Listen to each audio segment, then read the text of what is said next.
Andy, give us your impressions. It's what now, 2 months after Mission-net?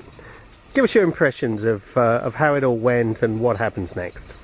Well, for those of you that don't know, Mission-net was a big event that happened in Germany a couple of months back, and for me personally it was one of the most exciting and most significant things that I think I've ever done for the Kingdom of God. 3,000 people from 42 different nations that were there worshipping and praising God, learning really what it is to kind of fulfill and live out and implement a missional lifestyle in our lives. Amazing.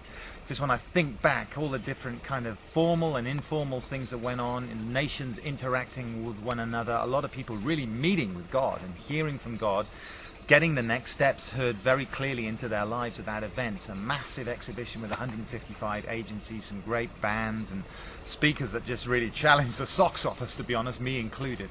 So when I look back on that time, I am incredibly positive, many fond memories. We're here right now in London, in a garden in South London, planning where we go from here, planning, just beginning to think about the next Mission-net event, which is going to be over the New Year period of 2011 and 12, and indeed looking how can we keep this flame of missional thinking alive between now and then. So we're really kind of thinking through, dreaming, visioneering together about this missional network and partnering with EA21 as well, which is another important aspect of that, with the goal really of inspiring this missional lifestyle, and particularly amongst European Christian young people. A long answer to a short question, but I think you can tell I am really excited by what were your personal highlights then, would you say? Just pick two if you can.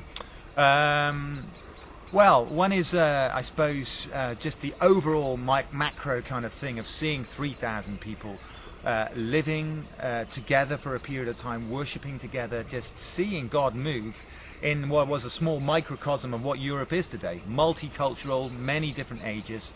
That was an amazing thing. One singular event for me, we had a lady there called Susanna Geska. Susanna Geska has a lot of tragedy in her life. Her husband was killed a while back in Turkey. And to see an audience, hearing her speak, and then see an audience of 3,000 people standing up and applauding her, some of whom actually said, I want to take the place and stand in the gap where your husband was and really live for Christ in Turkey. I don't think I'll ever forget actually that scene of that in that particular event now. Andy, I share that. Just one last question for you. I'm going to allow you to dream now, okay?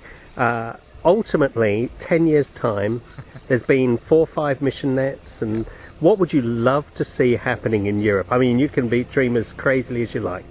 You know, events are one thing, and I'm an events person. I love events, but if an event is just and doesn't lead to a process, then it's useless. There are many good events around the country, but what I want to see is something that go far deeper than that, that really impacts lasting change in the lives of European young people, that pushes them on those steps that they need to really find and fulfill their calling in life that God is giving to them. So I wouldn't be doing this if it wasn't about actually a network, a long-lasting road, rather than just a point in that road.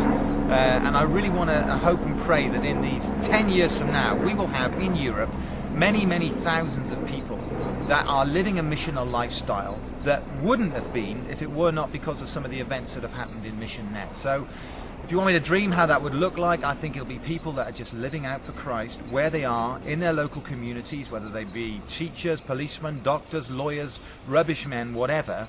But for some it may mean as well that they've transitioned from the UK, where we presently are, to wherever, Afghanistan, to the States, to Australia, but they're still having that impact and they're living that missional lifestyle. That's my dream for Mission-net 10 years down the road. Many thousands of young people, particularly European young people, that are really making a difference and living life to the full and impacting their communities. Now, there's going to be a lot of people watching this who are going to say, yeah, I'm up for that dream.